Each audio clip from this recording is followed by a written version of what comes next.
Guys, good morning. Saturday na naman. It's cooking time. Magluto tayo ng adobong sitaw. Ang sahog, bacon. Kaya lang, palabasin muna ang mantika ng bacon para yan na ang panggisa natin. Para hindi masyadong mataba ang ating sitaw.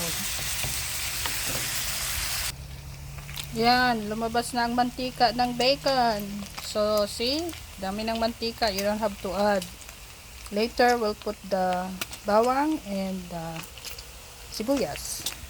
So, yung bacon, tostado na. Itatabi natin. And then, we will put the bawang and the sibuyas together. Para yung bawang hindi masunog. There you go. Bawang, sibuyas, bacon together. So, we will cover this para mag-caramelize ang sabayas. See, simple. Sarap yan. Healthy pa. There.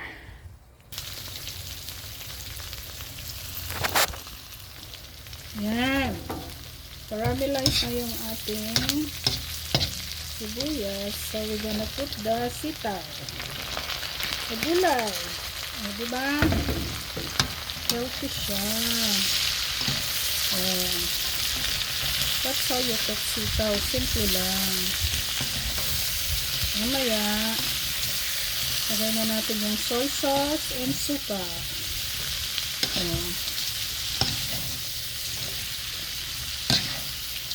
So,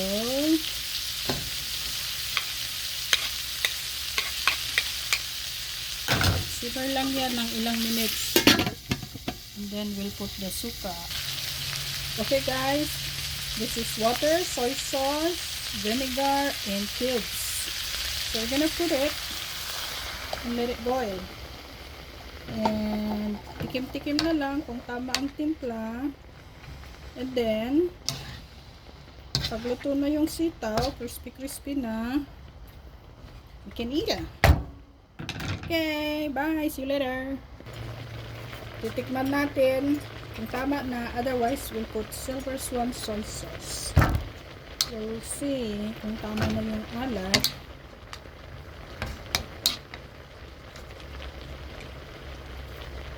Yan o, sarap. Ito na yan.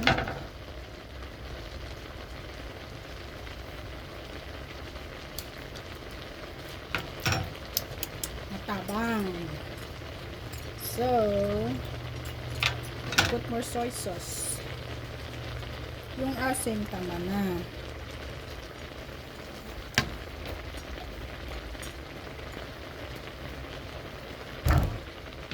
Alright.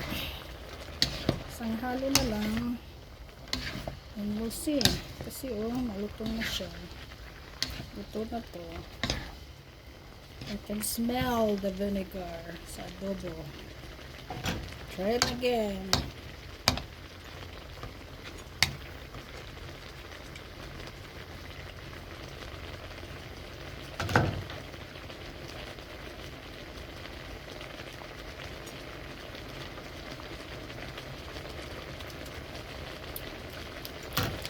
Sarap.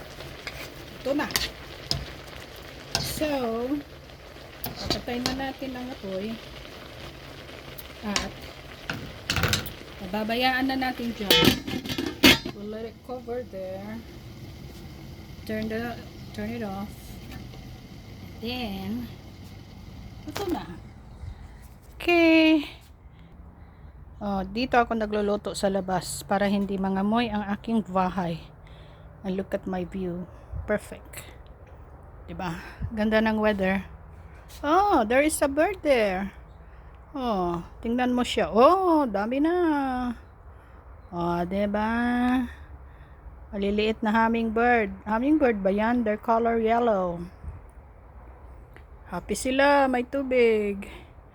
Okay guys, have a good day. Hope you like my cooking video. Bye.